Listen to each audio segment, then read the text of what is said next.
Bienvenue sur Sophia Science, la chaîne YouTube qui répond à toutes vos questions sur le monde de la science, notamment la science, les mystères, les extraterrestres.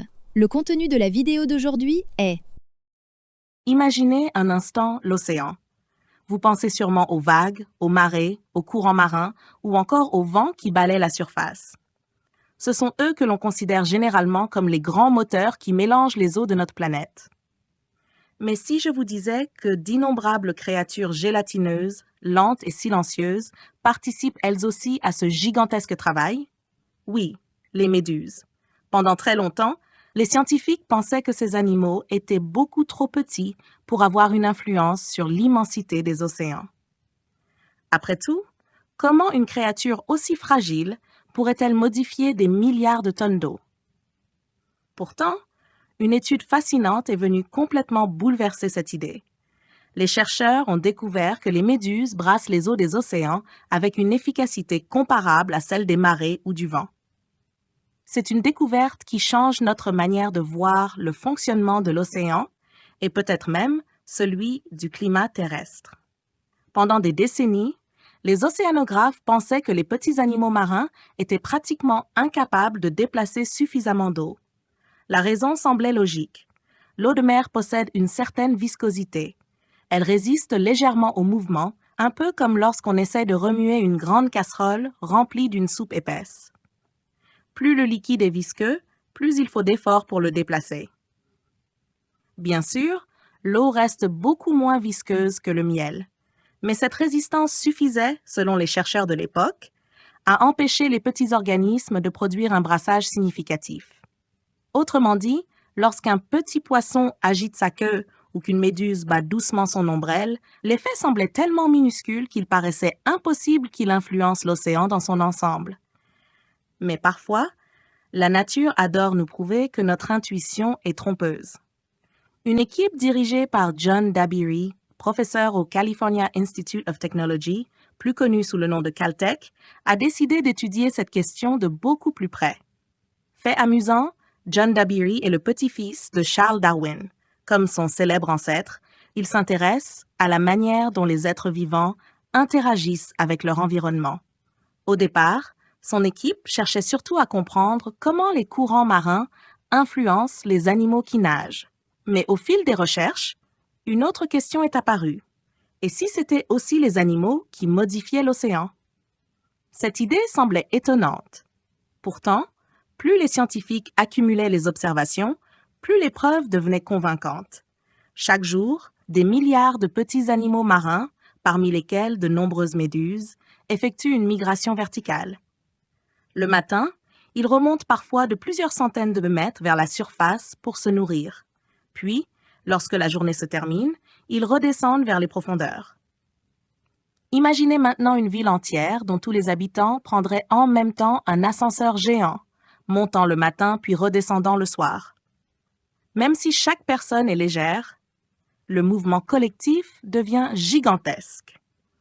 C'est exactement ce qui se produit dans les océans. Des milliards d'organismes nagent simultanément. Leur énergie cumulée est absolument colossale. Les chercheurs estiment qu'à l'échelle mondiale, ces animaux dépensent une quantité d'énergie comparable à celle produite par l'ensemble des installations utilisant le vent et les marées pour fabriquer de l'électricité. Autrement dit, ces minuscules créatures représentent une véritable force de la nature. Pour comprendre précisément ce phénomène, John Dabiri et sa doctorante Kakani Katija ont réalisé des simulations informatiques, mais aussi des expériences directement dans le lac marin de Palau, situé dans l'océan Pacifique. Leur méthode était aussi simple qu'ingénieuse. Ils ont dispersé dans l'eau de minuscules particules bioluminescentes, c'est-à-dire de très petites gouttelettes capables d'être facilement observées. Ensuite, ils ont laissé une méduse nager à travers ce nuage lumineux. Les chercheurs s'attendaient à voir les particules rester derrière l'animal. Mais c'est exactement l'inverse qui s'est produit. Les particules accompagnaient la méduse dans son déplacement. Pourquoi? Parce qu'en nageant, la méduse ne pousse pas seulement l'eau devant elle. Elle crée également une différence de pression. Devant son corps, la pression augmente légèrement. Derrière elle, au contraire, une petite zone de basse pression apparaît.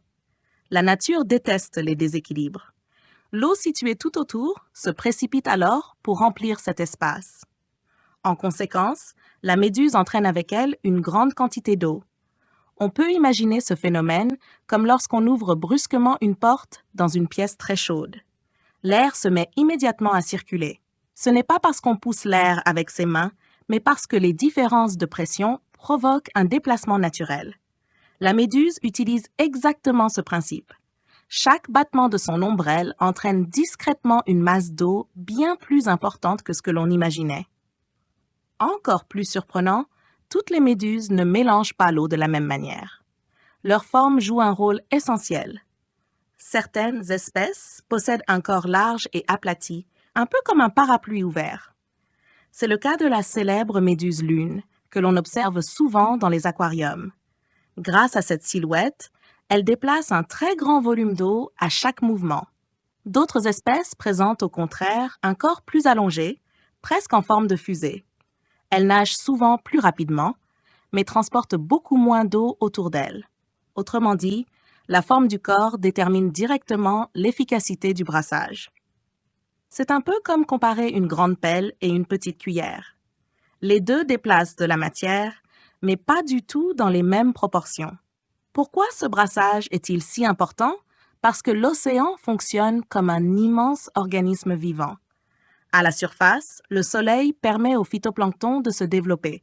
Ces organismes microscopiques constituent la base de presque toute la chaîne alimentaire marine, mais ils consomment rapidement les nutriments disponibles. Si aucun mélange ne se produisait, cette couche superficielle finirait par manquer de nourriture.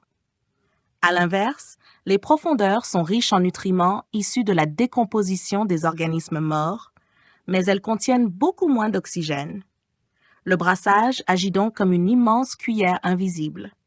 Il remonte les nutriments vers la surface, tout en faisant descendre l'eau riche en oxygène vers les profondeurs.